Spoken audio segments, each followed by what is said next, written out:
Hey guys, it's Greg from GWA Auto Parts, and today we're going to go over the AA Ignition leveling kit that fits the Dodge Ram 1500 4x4 from 2009 to 2018. Now this leveling kit is going to raise the front of your truck 3 inches, and it's going to raise the back of your truck 2 inches. Now let's take a look at this kit. So this kit's going to include lift perches for the back. So these are actually going to sit in the back of the vehicle. There's 2 of them included, and this is going to raise the back of the truck up 2 inches. It also includes 2 pieces to raise the front of the truck up. This goes between the actual strut tower and the strut on the front of the vehicle.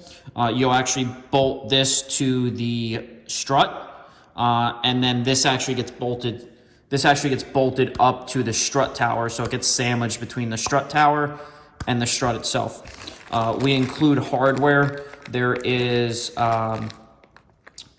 nuts, lock washers, and bolts included to secure this to the strut, and then you use the factory hardware to secure the assembly up to the strut tower. Now, with any of the products that we sell, if you guys have any questions, please feel free to reach out to us. We'll be glad to help. If you're not sure if this fits your vehicle, please contact us before you purchase it. And after you do purchase the kit, if you have any sort of installation questions, please feel free to reach out to us. We'll be glad to help.